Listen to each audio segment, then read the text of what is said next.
So students, कैसे आप सब लोग? बढ़िया। आज हमारे पास एक और इंटरेस्टिंग सवाल आ चुका है। This time it's about inverse trigonometric functions.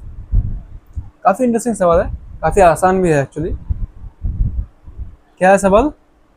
Inverse tangent of x plus inverse tangent of y plus tan inverse कह लो, इनवर्स टेंजेंट कह लो ऑफ जेड।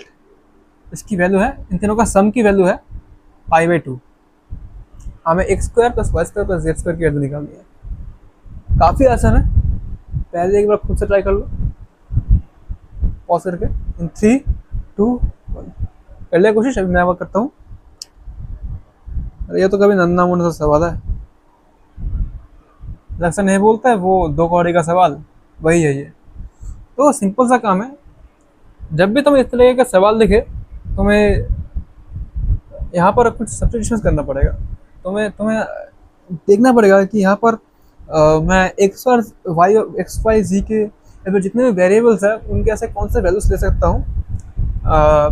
इनके जो वैल्यूज लेने पर ये इक्वेशन तो ट्रू होता है, ये कंडीशन तो ट्रू होता है, लेकिन अगर मैं एक्स वाई जी के उन वैल्यू ऐसे कर लूँ तो उनके साथ मेरा काम करना काफ़ी आसान हो जाएगा।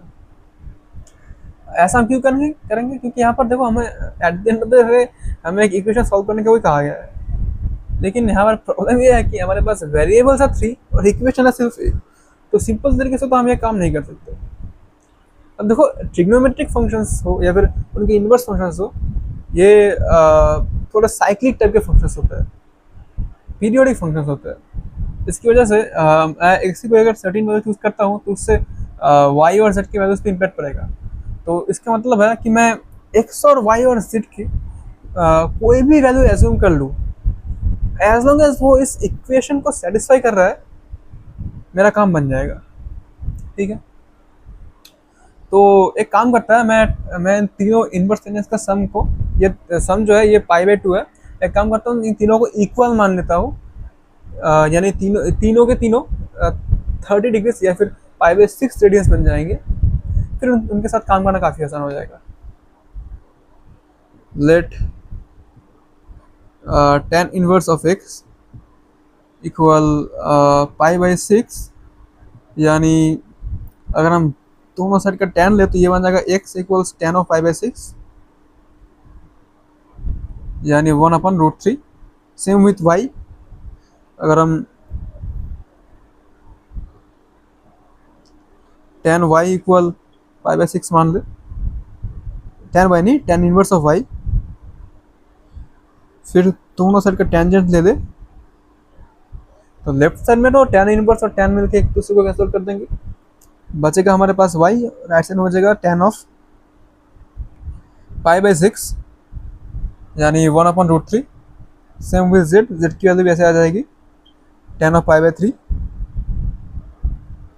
Sorry tan of π/6 1/√3। देखो, इन तीनों एंगल्स का सम है वो π/2 ही होता है। 30, 30, 30, 90। π/2 का मतलब 90 डिग्री से होता है, सिंपल है। हाँ, अब हमें बस इन तीनों का, हमारे पास एक्स प्लस वाई और जी की वैल्यूज आ चुकी है। हम अब क्या करना है, हम बस इनका स्क्वायर करके सम निकाल लेना है।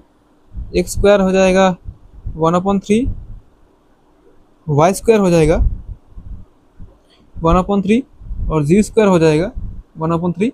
और इन दोनों का सम तो सिंपल है, x square plus y square plus z square should be equal to 1। Simple है। देखो, ये इस सवाल में थोड़ा सा परसेप्शन थोड़ा स्ट्रांग होना ज़रूरी है।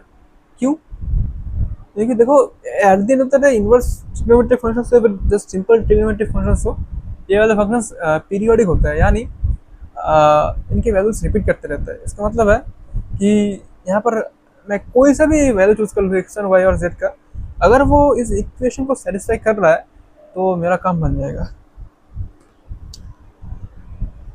Hope you like this video. I hope कि आपको समझ में आएगा अच्छी तरीके से वीडियो। फिर भी अगर आपको समझने में कुछ भी दिक्कत आ रही है तो as always you can ask me in the comment section about that. मैं अपनी पूरी कोशिश करूँगा आपके डाउट्स को सॉल्व करने की। See you in the next one. तब तक के लिए stay tuned and keep learning. Bye bye.